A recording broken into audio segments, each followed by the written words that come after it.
Hello students, welcome to study our channel. हम पढ़ रहे हैं क्लास 12 की ज्योग्राफी का चैप्टर नंबर 7 और ये हमारी ज्योग्राफी जो बुक है उसका यूनिट 4 है, यूनिट 4। और यूनिट 4 में 3 चैप्टर इंक्लूडेड हैं।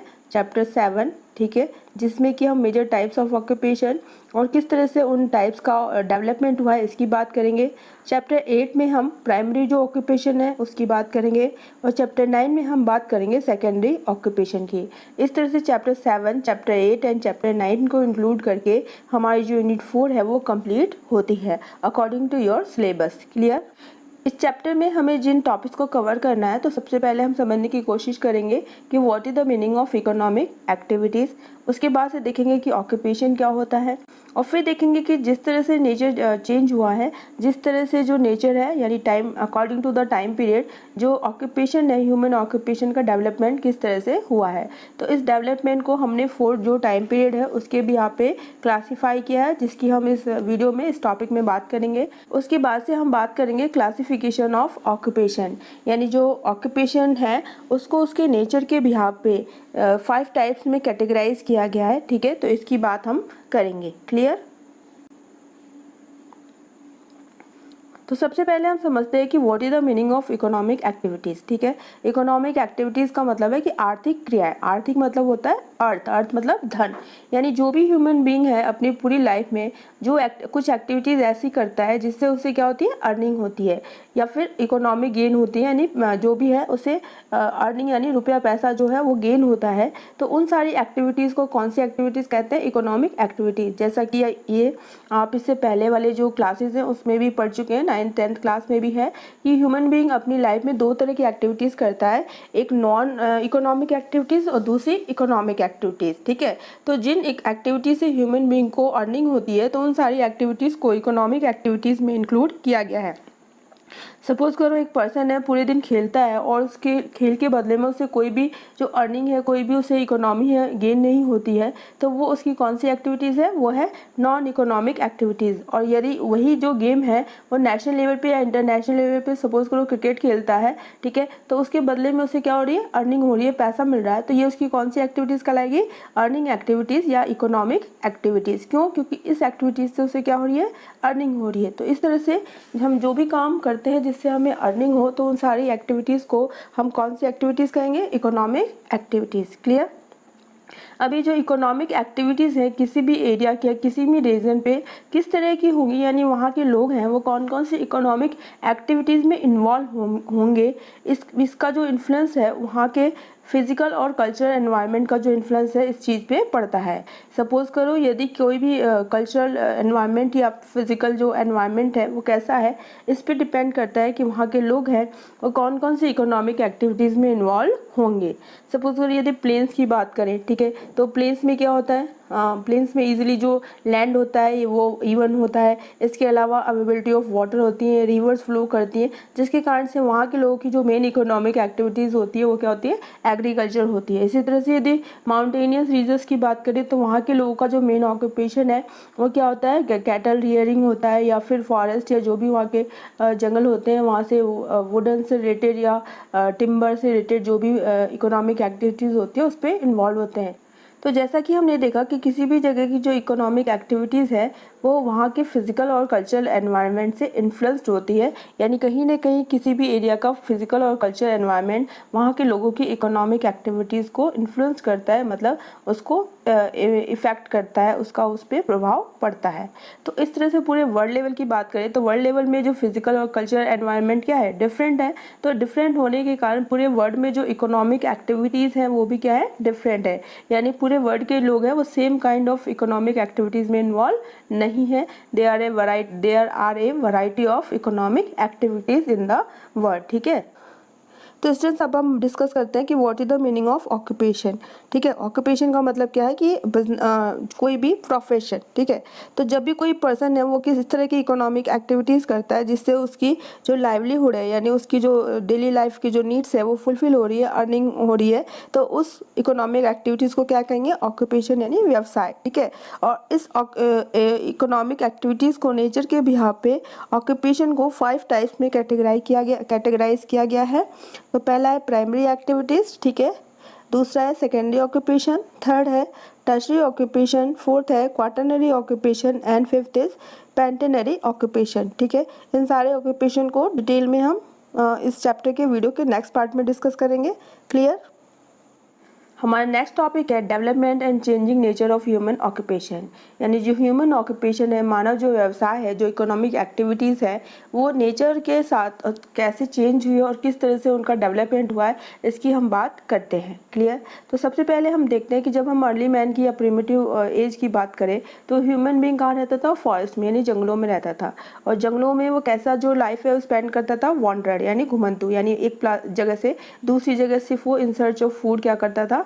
वॉन्डर करता था, यानी घूमता रहता था। ठीक है, ये वॉन्डर है, वॉन्डरर। ठीक है, उसके बाद से उन्होंने क्या कर दिया, उन्होंने जब अपने जो एनिमल्स हैं उनको रियरिंग करनी स्टार्ट कर दी, तो अपने और अपने एनिमल्स दोनों के फूड और ग्रेजिंग के लिए उन्होंने सीजनल जो माइग्रेशन है, यानी one place to another place fodder और फूड के इन सर्च में उन्होंने माइग्रेशन करना स्टार्ट कर दिया। फिर धीरे धीरे जो ह्यूमन बीइंग है वो उन्होंने एग्रीकल्चर करना स्टार्ट कर दिया, और जब एग्रीकल्चर का जो ऑक्यूपेशन डेवलप हो गया तो लोगों ने क्या बना लिया? परमानेंट सेटलमेंट, यानी अपने जो घर है वो स्थायी कर लिए। इससे पहले जो लोग हैं वो कैसे रहते थे? वो नॉन परमानेंट जो हाउसेज हैं उनमें रहते थे। ठीक है, तो ये हमें कैसे पता चलता है कि with the development of agriculture जो ह्यूमन बीइंग है उन्होंने परमानेंट जो सेटलमेंट है वो बनाना स्टार्ट कर दिए थे। तो हम देखते हैं कि जितनी भी हमारी एंशियंट सिविलाइजेशन है वो सब on the bank of river, यानी नदी के किनारे क्या है? इस्टेब्लिश है या वहाँ पे पाई गई हैं।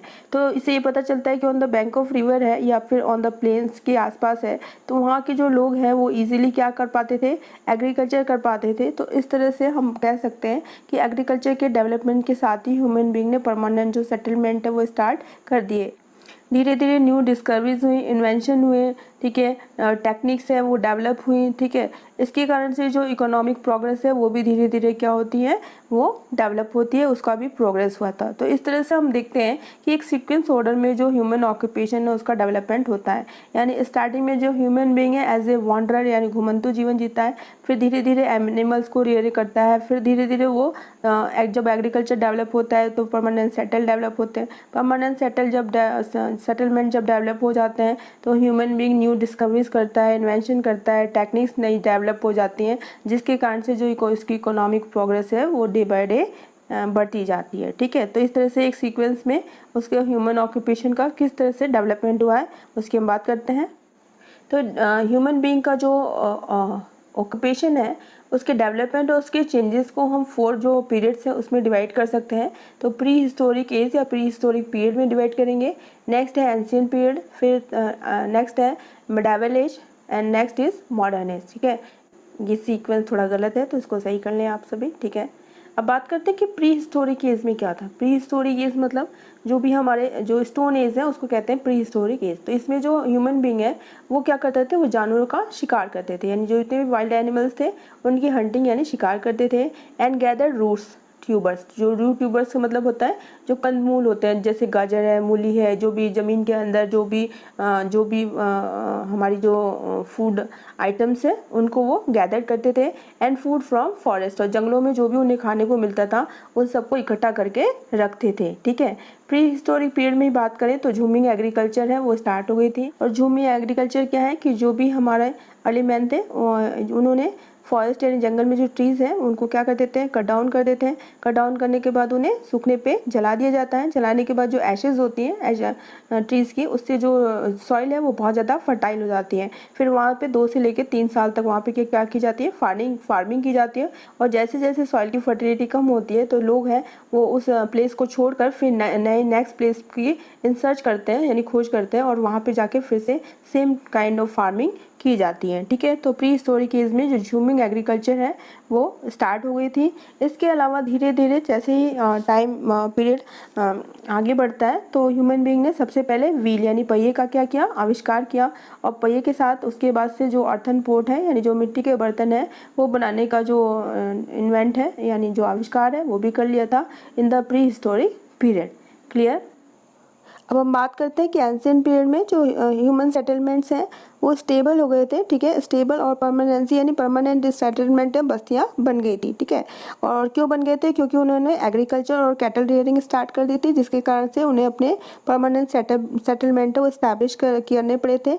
इसके साथ साथ ही एंशिएंट पीरियड में आयरन है, कॉपर है या ब्रॉन्ज है, ठीक है, ये सब मेटल्स हैं, उनको इन्वेंट किया गया, इनका आविष्कार हो चुका था। तो इन मेटल्स की वजह से उन्होंने टूल्स बनाना स्टार्ट किया, और जब टूल्स बनाना सीखे तो धीरे धीरे उन्होंने इरिगेशन यानी सिंचाई करने का जो है प्रोसेस भी सीख लिया था, ठीक है, और वो बिजनेस भी करने लगे थे, ठीक है। तो इस तरह से जो प्री हिस्टोरिक पीरियड है उससे एंशिएंट पीरियड में जो ह्यूमन ऑक्यूपेशन का नेचर है वो क्या हो रहा है? चेंज और डेवलप हो रहा है, ठीक है। जहाँ पे ह्यूमन नेचर जंगलों में घूमता था और जंगली जानवरों का शिकार करता था, अपने लिए जो भी रूट्स हैं, रूट्स ट्यूबर्स हैं, उनको कलेक्ट करता था, ठीक है। उसके अलावा झूमिंग एग्रीकल्चर करता था, तो अब परमानेंट सेटल बना के वो एग्रीकल्चर करने लगा, मेटल के टूल्स यूज़ करने लगा, ठीक है। इरिगेशन करना यानी सिंचाई करना उसने सीख लिया, अपने परमानेंट सेटलमेंट से वो इस्टेब्लिश कर लिए। क्लियर? अब हम बात करते हैं मिडावल पीरियड की। तो मिडावल पीरियड में क्या था कि फ्यूडल सिस्टम और जागीरदारी सिस्टम स्टार्ट हो गया था। तो जैसा कि हम जानते हैं कि फ्यूडल सिस्टम और जागीरदारी सिस्टम में जो एक बहुत बड़ा लैंड है वो किसके कंट्रोल में रहता था? जागीरदारों के अंडर में, ठीक है। और बहुत सारे जो फार्मर्स है वो वहाँ पे क्या करते थे? फार्मिंग करते थे, एग्रीकल्चर करते थे। तो इस तरह से इस पीरियड में एग्रीकल्चर, कैटल रियरिंग और दूसरी जो इकोनॉमिक एक्टिविटीज़ हैं वो ज़्यादा क्या हुई थी? डेवलप्ड हुई थी। क्लियर? और ये जो टाइम पीरियड है जो हमारा मिडावल पीरियड का, ये 600 AD से 1500 AD के बीच में कैलकुलेट किया जाता है। क्लियर? अब हम बात करते हैं कि what is the nature and development of human occupation in the modern age, ठीक है। तो मॉडर्न एज यानी 15th सेंचुरी से लेके टिल नाउ यानी अब तक का जो समय है वो मॉडर्न एज में कंसीडर किया जाता है, ठीक है। और धीरे धीरे जैसे ही डिस्कवरीज हुई, न्यू इन्वेंशन हुए, ठीक है, टेक्निकल जो एडवांस टेक्नोलॉजी है वो एडवांस हुई और डेवलप हुई, तो ह्यूमन ऑक्यूपेशन है वो भी क्या हो गया? एडवांस हो गया। Modern and advance human occupation है वो इमर्ज हुआ। और ये क्यों हुआ? क्योंकि टेक्नोलॉजिकल डेवलपमेंट हो रहे थे, डिस्कवरीज हो रही थी, खोज हो रही थी, इन्वेंशन हो रहे थे, ठीक है।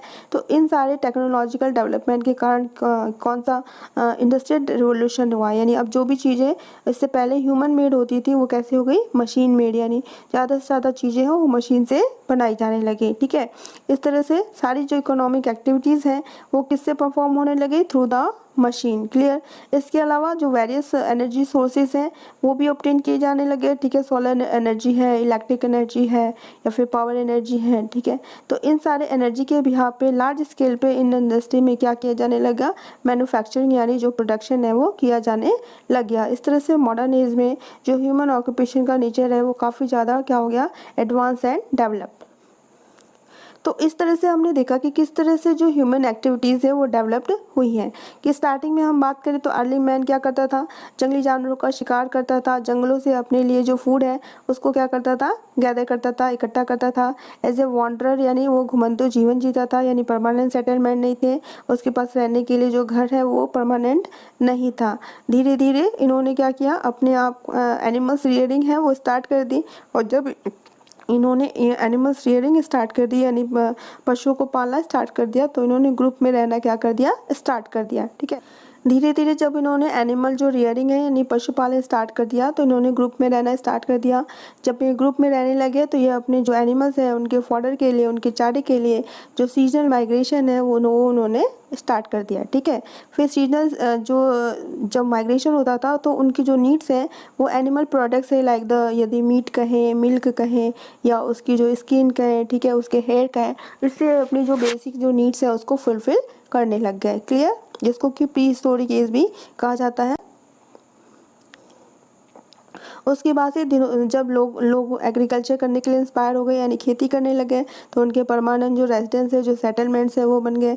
तो धीरे धीरे जो इकोनॉमिक प्रोग्रेस है वो भी क्या होने लग गई? एक्सेलरेटेड, मतलब आगे बढ़ने लगे। तो इस तरह से डिस्कवरीज हो रही थी, नई नई खोजें हो रही थी, नई नई टेक्नोलॉजी धीरे धीरे आ रही थी, ठीक है। तो इस तरह जो इकोनॉमिक प्रोग्रेस है वो भी धीरे धीरे आगे बढ़ रहा था। तो एक तरह से नई जो डिस्कवरीज हो रही थी या नए जो इन्वेंशन हो रहे थे या न्यू टेक्नोलॉजी जो डेवलप हो रही थी, उसके बिहाफ पे हम कह सकते हैं कि ये इकोनॉमिक ग्रोथ के लिए एक क्या था, रिनाइसेंस पीरियड था, ठीक है, यानी उसका एक डेवलपिंग पीरियड था। क्लियर। तो 18 सेंचुरी तक आते आते जो फॉसिल फ्यूल्स है उसकी डिस्कवरी यानी उसकी खोज की गई। जब फॉसिल फ्यूल आ गया तो नई जो इंडस्ट्रीज़ है वो एक्सपेंड हो गई, जो माइनिंग है वो बहुत ज़्यादा एक्सपेंडेड हो गया। माइनिंग में जो मशीन्स हैं वो यूज़ की जाने लगे, माइनिंग में जो प्रोडक्शन है वो इंक्रीज़ हो गया, ठीक है। इस तरह से ट्रेड और इंडस्ट्री जो है वो बहुत ज़्यादा क्या हो गए, डेवलपमेंट हो गए। और जब ट्रेड और इंडस्ट्री डेवलप होंगे तो एक वैरायटी ऑफ सर्विसेज है वो भी स्टार्ट हो गई। तो इस तरह से हम देखते हैं कि ह्यूमन जो ऑक्यूपेशन है उसका जो डेवलपमेंट है वो एक सीक्वेंशियल ऑर्डर में हुआ है, यानी 1 बाय 1 हुआ है। यानी पहले झूमिंग एग्रीकल्चर, झूमिंग से परमानेंट एग्रीकल्चर, फिर परमानेंट एग्रीकल्चर के बाद से जागीरदारी सिस्टम के बाद जब भी न्यू टेक्नोलॉजी और जो भी इन्वेंशन हुए उसके बाद से इंडस्ट्रियल रिवोल्यूशन हुआ। इंडस्ट्रियल रिवोल्यूशन के बाद में नए नए जो सर्विस सेक्टर्स हैं वो डेवलप हुए, ठीक है। तो इस पूरे जो सिक्वेंशियल ऑर्डर है उनको 4 पार्ट्स में डिवाइड किया गया है। क्लियर। तो अब ईच एंड एवरी पार्ट को, टाइम पीरियड को हम डिस्क्राइब करते हैं, डिस्कस करते हैं। तो सबसे पहले हम बात करते हैं प्री हिस्टोरिक पीरियड। तो प्री हिस्टोरिक पीरियड या प्री हिस्टोरिक एज में जो ह्यूमन बीइंग है वो कैसे रहता था, वो शिकार करता था, ठीक है, वाइल्ड एनिमल्स का, ठीक है। इसके अलावा उनका शिकार करने के लिए वो जो शार्प टूल्स हैं जो स्टोन्स के बने होते थे उनको यूज़ करता था। तो उन शार्प टूल से वो क्या करता था, अपने लिए जो रूट्स ट्यूबर्स है यानी कंदमूल है वो गैदर करता था, इकट्ठा करता था जंगलों से। इस पीरियड में जो डॉग है वो हंटिंग में यानी शिकार करते समय इनकी हेल्प करता था। तो धीरे धीरे इन्होंने जो एनिमल रियरिंग है वो स्टार्ट कर दी, जो एनिमल्स इनकी क्या करते थे, हेल्प करते थे। तो उन एनिमल से इन्हें मिल्क मिलता था, मीट मिलता था, स्किन मिलता था एंड वूल। इस तरह से एनिमल्स और जो फॉरेस्ट है उनके थ्रू ये अपनी जो बेसिक नीड्स है उसको फुलफिल करते थे, ठीक है। He was still a wanderer in the course of time. जैसे जैसे समय गुजरा तो भी अभी वो वॉन्डर यानी घुमंतु जीवन ही जी रहे थे, यानी परमानेंट सेटल है वो सेटलमेंट नहीं बने थे। फिर जैसे ही इन्होंने एग्रीकल्चर यानी जो सीड्स हैं उसको कलेक्ट किया, फिर उसको जो है सो यानी ग्रोन करना स्टार्ट कर दिया। तो जब एग्रीकल्चर का इन्वेंशन हो गया तो इसके साथ इन्होंने अपने परमानेंट सेटलमेंट है वो डेवलप कर लिए, ठीक है। तो ये जो इसके साथ ही जब न्यू स्टोन एज जिसको कि नियोलिथिक पीरियड भी कहा जाता है, तो इसमें ह्यूमन बीइंग ने व्हील यानी सबसे पहले पहिए का आविष्कार किया, ठीक है। और जब पहिए का आविष्कार हो गया तो आपको पता है कि जो कुम्हार होते हैं, हमारे जो पॉटर्स होते हैं, वो पहिए से क्या बनाते हैं, अर्थन पॉट्स, ठीक है। तो अर्थन के जो यूटेंसिल्स हैं वो इन्होंने इस एज में बनाना स्टार्ट कर दिया था।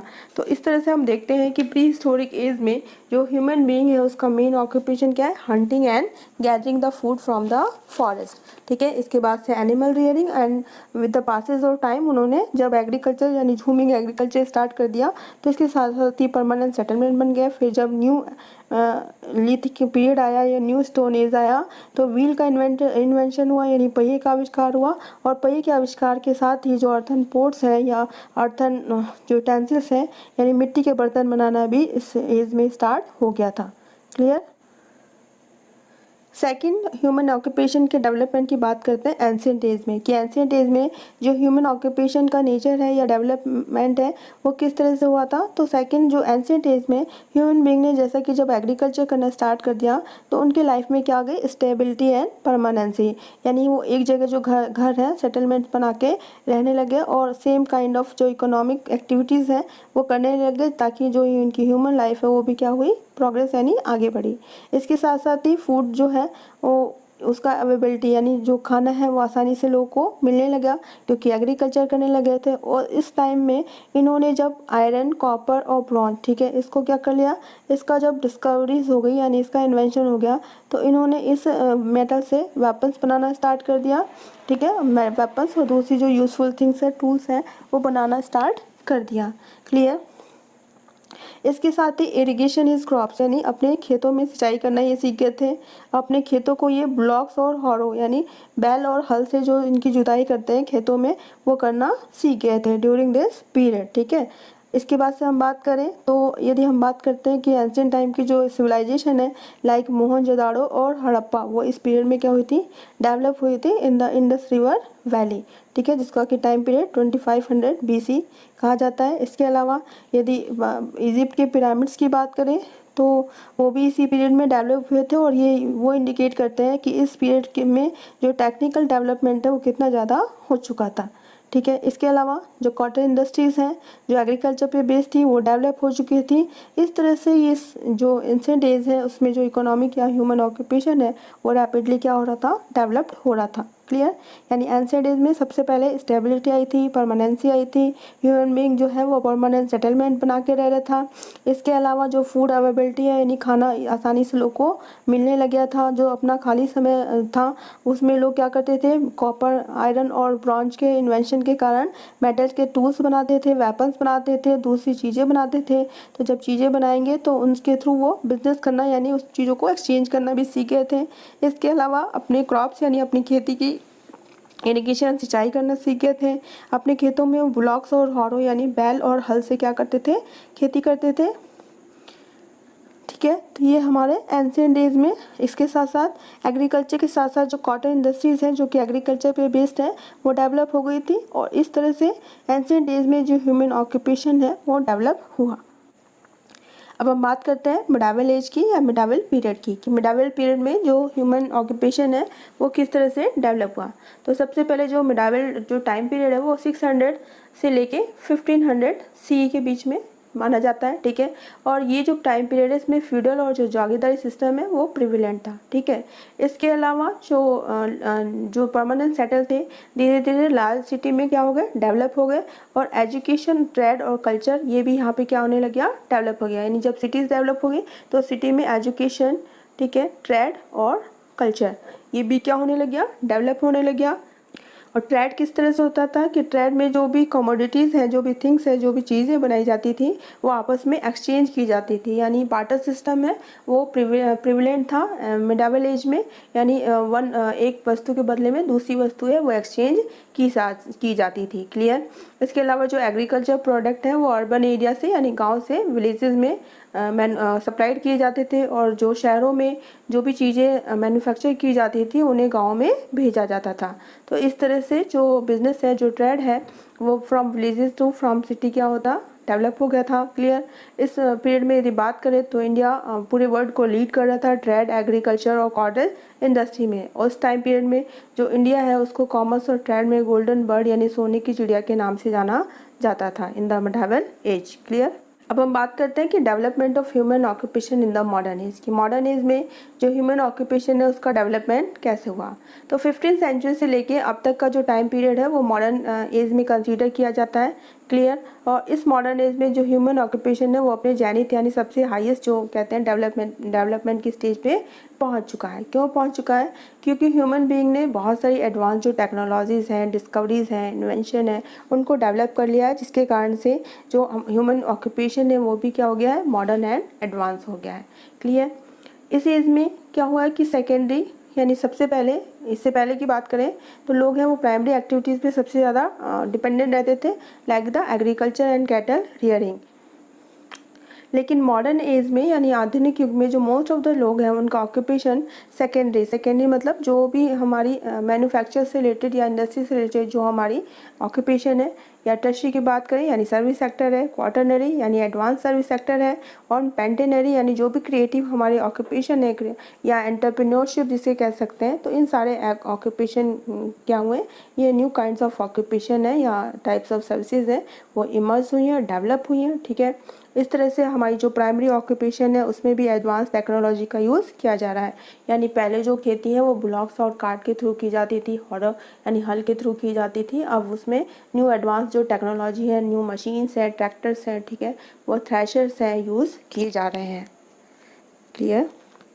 आगे हम बात करें तो वेरियस सोर्स ऑफ एनर्जी हैं वो भी हमें क्या हो रही है, ऑब्टेन हो रही हैं। ठीक है। तो वेरियस सोर्स ऑफ एनर्जी जब ऑब्टेन हो रही है तो लार्ज स्केल पे जो इंडस्ट्रियलाइजेशन है वो हो रहा है। जब इंडस्ट्रियलाइजेशन हो रहा है या इंडस्ट्रियल रिवोल्यूशन हो रहा है तो उसके कारण से इंडस्ट्रीज में लार्ज स्केल पे जो मैन्युफैक्चर्ड है यानी जो नई चीज़ें हैं उनका प्रोडक्शन किया जा रहा है। क्लियर। तो स्टूडेंट्स, इस तरह से हमने देखा कि किस तरह से प्री हिस्टोरिक एज में जो ह्यूमन बीइंग है जो कि जंगलों में रहता था, वॉन्डरड यानी घुमंतु जीवन जीता था, ठीक है, एनिमल हंटिंग करता था, कैटल की रेयरिंग धीरे धीरे करने लग गया, स्टोन की टूल्स यूज़ करता था। इसके बाद जब हम एंशिएंट पीरियड में बात करें तो वो फार्मिंग करने लग गया, एग्रीकल्चर करने लग गया। तो एग्रीकल्चर के डेवलपमेंट के साथ साथ उसके परमानेंट सेटलमेंट बन गए, ठीक है, यानी जो रेजिडेंस है उसके परमानेंट हो गए। इसके साथ साथ ही बात करें तो बहुत सारे जो आयरन है, कॉपर है या ब्रॉन्ज है वो इन्वेंटेड हो गए थे। तो जिसकी वजह से उसने वेपन्स और टूल्स बनाया और इन वेपन्स और टूल्स को वो एक दूसरे के साथ एज ए बिजनेस भी या एज ए एक्सचेंज के लिए भी यूज़ करने लग गए। इसके अलावा जो वो एग्रीकल्चर में जो इरिगेशन की फैसिलिटीज़ है, यानी सिंचाई करना सीख गए थे, अपने खेतों को बुलॉक्स और हैरो यानी हल और बैलों से वो उनकी जुताई करते थे, ठीक है। तो इस तरह से इस टाइम पीरियड में जो ह्यूमन ऑक्यूपेशन है वो काफ़ी ज़्यादा एडवांस डेवलप हुआ। मिडावल पीरियड की बात की तो मिडावल पीरियड में जागीरदारी सिस्टम था, ठीक है, एग्रीकल्चर जो है वो मेन ऑक्यूपेशन था। इसके अलावा बड़ी जो सिटीज़ है, लार्ज सिटीज़ डेवलप हुई। जब सिटीज़ डेवलप हुई तो सिटीज़ में एजुकेशन, ट्रेड एंड कल्चर है वो क्या हुआ, डेवलप्ड हुआ। मॉडर्न एज की बात करें तो मॉडर्न एज में new invention, new discoveries, new technologies आई, फॉसिल फ्यूल्स हैं या वेरियस जो सोर्सेज हैं उनसे एनर्जी जो है वो ऑब्टेन होने लग गई, जिसके कारण से इंडस्ट्री स्टैब्लिश हुई। जब इंडस्ट्री स्टैब्लिश हुई तो मैन्युफैक्चरिंग जो सेक्टर है वो बहुत ज़्यादा क्या हुआ, डेवलप हुआ। और इस बिहार पे जब मैन्युफैक्चरिंग सेक्टर है डेवलप हुआ यानी इंडस्ट्री में बहुत ज़्यादा जब प्रोडक्शन होने लग गया तो उस प्रोडक्शन को कंज्यूम करने के लिए एक नया जो सर्विस सेक्टर्स है वो इमर्ज हुआ, वो डेवलप हुआ, ठीक है। लाइक यदि बात करें बैंकिंग सर्विसेज है, कम्युनिकेशन सर्विसेज है, ट्रांसपोर्ट सर्विसेज है, क्लियर। इसके अलावा जब ये सर्विसेज आई, इंडस्ट्रियल डेवलपमेंट हुआ तो इनमें आने वाली प्रॉब्लम्स को सॉल्व करने के लिए न्यू जो क्रिएटिव लोग हैं, न्यू जो डेवलपमेंट है वो स्टार्ट किए गए। इस तरह से जो advance version of human occupation है वो मॉडर्न पीरियड में देखने को मिलता है, क्लियर। तो स्टूडेंट्स, ये था आज का हमारा टॉपिक जिसमें कि हमने इकोनॉमिक एक्टिविटीज़ क्या होती हैं इसको डिस्कस किया, ऑक्यूपेशन क्या होता है। इसके अलावा हमने देखा कि टाइम पीरियड के साथ साथ जो ह्यूमन ऑक्यूपेशन है उसका डेवलपमेंट और उसका नेचर किस तरह से चेंज हुआ है और किस तरह से ये जो sequential order of development of human occupation है उसको हमने 4 जो टाइम पीरियड है उसमें कैटेगराइज किया है। वीडियो के नेक्स्ट पार्ट में हम टाइप्स ऑफ ऑक्यूपेशन की बात करेंगे। तो आई होप आपको ये टॉपिक अच्छे से समझ में आया होगा। फिर भी यदि आपकी कोई प्रॉब्लम्स हो, क्वेरीज हो या कोई डाउट्स हो तो आप कमेंट बॉक्स में कमेंट करके मुझे बता सकते हैं। I will try to sort out your problem. और वीडियो यदि आपको पसंद आया हो तो please like, share and subscribe करना ना भूलें। तो मिलते हैं हमारी नेक्स्ट ऑनलाइन क्लास में एक नए वीडियो के साथ। Thank you very much.